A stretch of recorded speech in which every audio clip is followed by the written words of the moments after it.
Salut tout le monde et bienvenue dans cette nouvelle analyse.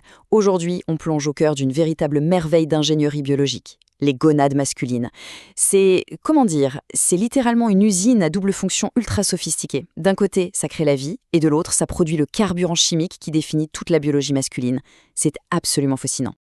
Alors, posons les bases. Une gonade, c'est tout bêtement une glande sexuelle liée à la reproduction. Chez l'homme, il s'agit bien sûr du testicule. Mais attention, la vraie magie de cette glande, c'est sa nature mixte. En fait, elle joue sur deux tableaux en même temps.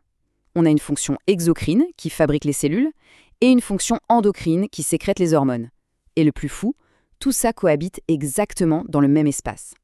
Au programme aujourd'hui, on va d'abord s'intéresser à l'anatomie, puis on va zoomer sur l'histologie, c'est-à-dire l'usine microscopique. Ensuite, on détaillera la fonction exocrine avec la spermatogénèse, on passera à la fonction endocrine avec la fameuse testostérone pour finir sur l'évolution de ces hormones tout au long de la vie. Allez, on attaque tout de suite avec le premier point, l'anatomie, histoire de bien poser les fondations physiques. Bon, on le sait tous, ce sont des organes pairs et symétriques. Mais ce qui est vraiment intéressant, c'est leur position stratégique. Ils sont situés carrément à l'extérieur du pelvis, bien à l'abri dans le scrotum. Et croyez-le ou non, ce n'est pas du tout un hasard de l'évolution, c'est même une nécessité absolue pour faire tourner la machine. Pourquoi ? Eh bien parce que cette position en dehors du corps permet de garder l'ensemble à une température plus fraîche, d'exactement 2 degrés Celsius par rapport à l'abdomen. Cette petite différence thermique, c'est littéralement la condition sine qua non pour que les cellules germinales se développent. Sans cette climatisation naturelle ultra précise, la chaîne de production s'arrête net. Passons maintenant à la vitesse supérieure avec le deuxième point. On va zoomer sur l'histologie et entrer dans cette usine microscopique. À l'intérieur, c'est super bien organisé. On y trouve de nombreux lobules, eux-mêmes remplis de minuscules canaux qu'on appelle les tubes séminifères. C'est là que la séparation des tâches opère. À l'intérieur de ces tubes, c'est la zone exocrine. On y trouve les cellules de Sertoli qui maternent et guident les futures cellules reproductrices.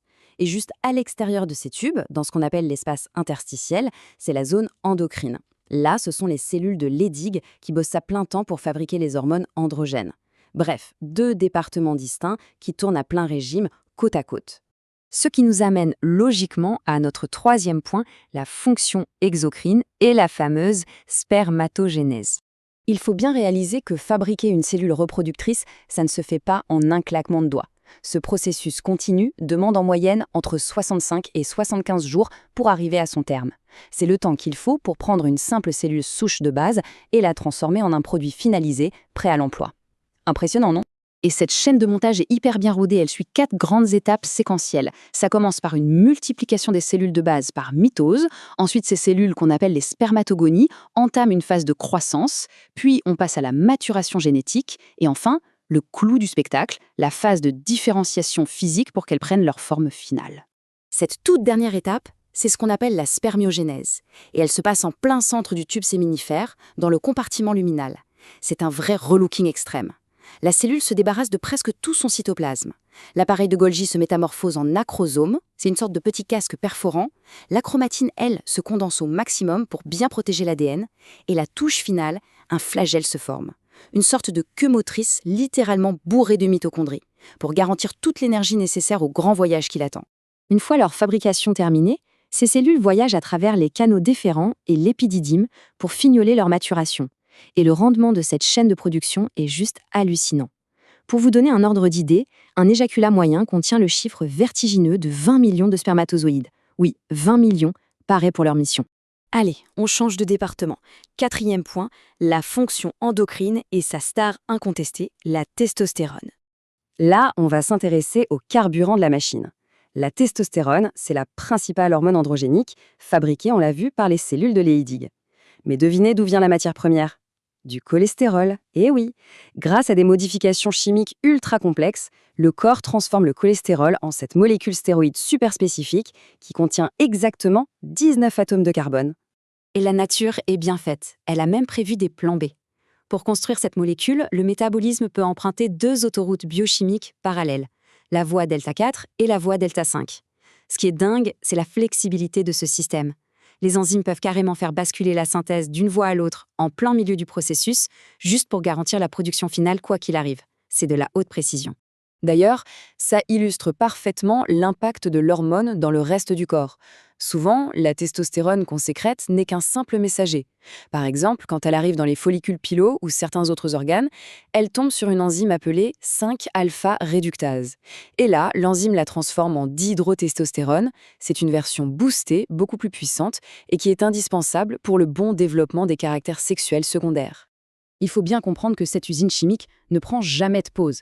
La sécrétion se fait en continu toute la journée, avec un petit pic de production bien connu vers 8 heures du matin. Mais attention, dans le sang, la testostérone ne se balade pas librement. Elle est majoritairement accrochée à des protéines de transport, comme la SHBG et l'albumine, qui servent de réservoir. Au final, c'est uniquement la petite fraction qui reste libre, qui est biologiquement active et prête à agir sur les organes.